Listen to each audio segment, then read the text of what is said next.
Hello, this is day 3 of the 31 Days of Tarot by Ethne, and we are going to talk about the top 5 oracle purchase or release in 2018.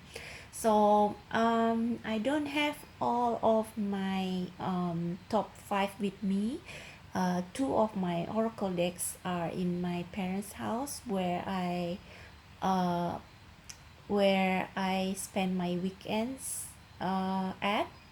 So now I'm going to first record the first 3 of my top 5, and then the next 2 I will record next week.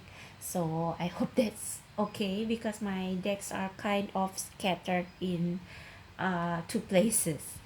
So yeah, so the first top 3 oracle for me in 2018 are the Queen of the Moon Oracle, and then the Moonology Oracle. Both are moon-based oracles, and then the Foxfire, the Kitsune Oracle. So now I'm going to talk about Moonology first. So I don't know why every time I show the Moonology Oracle, my camera goes off focus. Anyway, the Moonology Oracle, like the Queen of the Moon Oracle, it's also moon based. So it works with the moon cycle, but I'm not really familiar with the moon cycle, so I'm just using it like ordinary oracles. So this one, I think it's more predictive in nature than the Queen of the Moon Oracle because of the titles of the card. So like for example, this one, New Moon in Capricorn, your hard work is paying off, luck is on your side, and yeah, it has not keywords but title of what happens, the energy of each of the phase of the moon. So for example, this one, energy is gaining momentum. That's general enough. Confidence is the keys to success. New moon in Leo. Yeah, so some of these titles are general, like this one, look at the big picture, but some are like really a bit too specific, in my opinion. Like this one, New Moon in Cancer, you and your loved ones are safe. But really, this new moon in Cancer can be interpreted in different ways.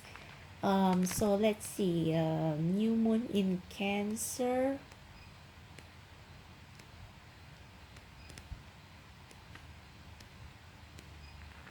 Right, where is it? Okay, this one. So as you can see there, it can be interpreted in a number of ways. So let someone get a bit closer to you. A new cycle is starting for your children. It's time to review goals. Spending time near water will bring you peace. So I think basically, for this card, New Moon in Cancer, it's more about it's okay to love. You don't have to be afraid to show your feelings. Don't be afraid to take risks because your heart, even though it has risks of loving, in the end it will be worth it, or something like that. So that kind of title will be more general perhaps to be used. So yeah, this deck is a bit more predictive in nature. judging from the titles. But the artwork themselves are not really that variative, not really yeah, there is not much variation, just showing different phases of the moon. And if you can see here, it's for example, this is the full moon in Leo, and you got the new moon in Leo. The artworks are basically almost the same, just one is the full moon and one is new moon. See? So yeah, you can see there that there is not much variation in terms of artwork, but the special moon I think are quite beautiful. Like this one, adjustment are required. Like you are halfway there, you need to reassess your goals and everything. And you also have cards like for example, there is one about the winter. Nothing is yet set in stone. It evokes the feeling of a calm before the storm. So the outcome cannot be determined yet. So you get the mood in this one. So yeah, some cards are really set the mood correctly.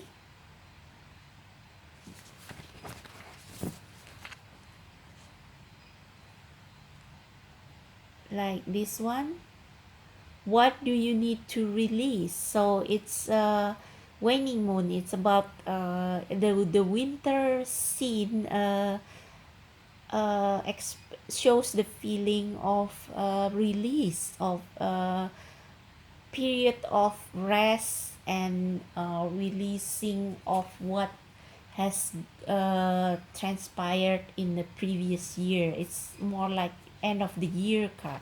So yeah, so some of in terms of full moon and new moon in 12 uh, astrological signs, the artwork is not very inventive, but the special moon and yeah, the other cards of the special moon are very, I think it suits the mood. And I find this deck really really useful when you are doing some sort of predictive readings, or you want to know what the next months or next year will have in store for you. This deck is very useful for that.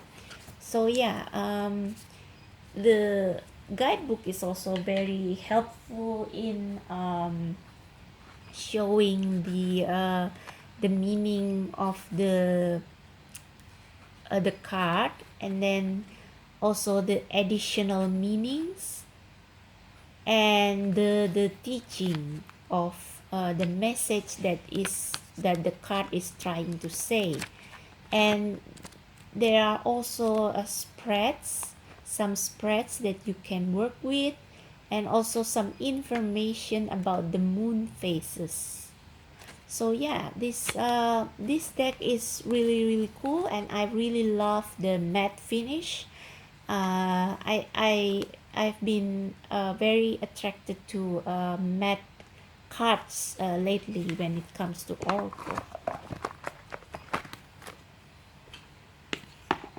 Oops. So yeah, that's the Moonology card, which works with the moon phase. Another deck that I purchased that also work with the moon phase is the Queen of the Moon Oracle, and this has been my go-to oracle for the year 2018, especially the last couple of months, because I bought it quite late in 2018.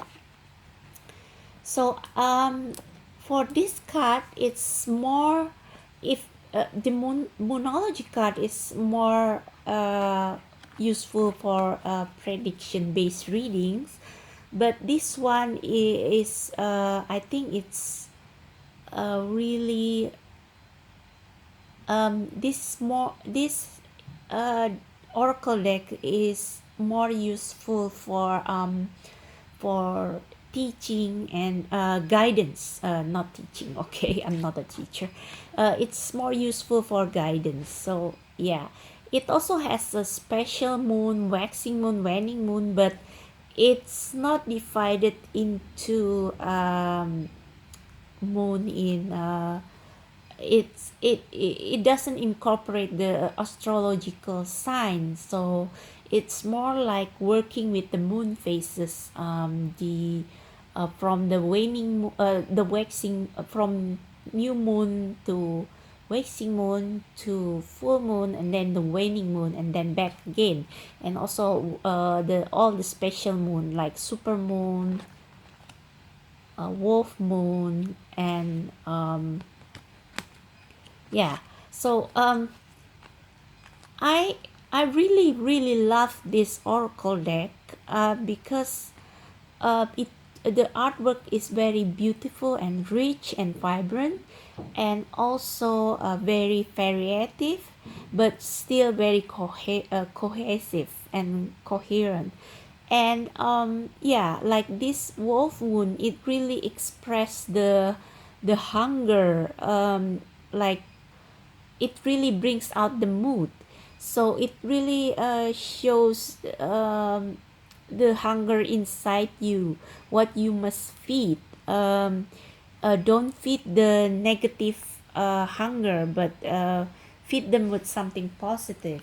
So yeah, and this one, nourishment, it's about taking care of yourself as you are moving toward the full moon of manifestation. And growth, this is very beautiful growth card, how you kind of um, sow your seeds around the earth, and do the work, do the extensive work you need for growth. So yeah, I think this deck has not only beautiful artwork, but also a keyword that correspond with the artwork. So yeah, it's I cannot find any fault with this deck. It's so perfect. Pleasure, you can feel the pleasure in this woman. I mean, this deck can be read intuitively without a guidebook. Yes, because you can feel the relationship between the keyword and the artwork, and the mood, the overall mood of the card. So this is my favorite go-to deck when I am doing a one card pull, especially for live readings, because I can read it intuitively like this. The part, I mean, it's so clear what is going on in this card. It's so evident what is what's the mood and the message is in every card. So yeah, like this fear, it's almost like the the nine of swords in shadowscape. So yeah, uh, change and the resistance, reflection, reflecting yourself, and thinking about how you view yourself in front of others. I mean, I can just look at the picture and say what's the message, because the keyword and the artwork they go well together, and the colors are very pleasant to see. So I think this is a very good deck to read for others. And the guidebook is also it's also quite detailed, and it has it even has the companion stone or metal for each of the card,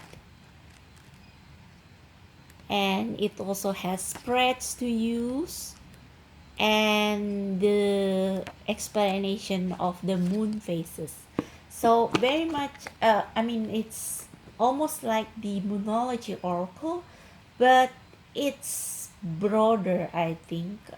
It can be used for guidance, can be more guidance than predictive, and because I am very much more of a guiding reader than a predictive tarot reader, this deck has been very valuable to me. And next is the Foxfire, the Kitsune Oracle. I think this oracle is very beautiful, and the fox themes goes very well with the shadowscapes and the mystical manga tarot, which also has Japanese manga foxes feel. And I have tried to use this with the shadowscapes, and it reads wonderfully. The back is reversible, but I don't use reversal with oracle cards. So you see the artwork is very much has Japanese manga feel into to it. And I think the keyword and the artwork goes very well with each other as well. But different from the other two cards, this deck is more about giving you a message of guidance, and it's more about wisdom. This deck is a wisdom deck, so it not it's not only guiding you in a day-to-day basis like the Moonology or the Queen of the Moon Oracle, but gives you the wisdom of the season. So how you should carry yourself in each situation and in each season. Like this one, dance with joy, keeping up hope, be still a while during the winter, time to hibernate, transcendence. Look how beautiful is that.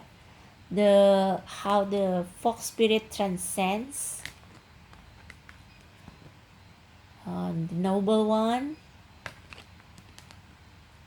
beauty of age. The garden of night is, it almost reminds me of garden of Gethsemane. It's the place where you can pray in solitude and reflect about your day. And this one is particularly cool. The shadow dancer, embrace your shadow side, embrace the side of you that your inner child, your hurt, your wounds. Yeah, so embrace both your light and shadow side to be perfect. Coming of age, how, yeah, look how this fox fox spirit materialize. Sorry, I cannot spell. Yeah, threshold, you coming out to the other side, bringer of change, butterflies as change, a time to walk alone. Yeah, the ways of the witch, solitary, born with a gift, tea ceremony, enjoying yourself, taking time to reflect, taking time to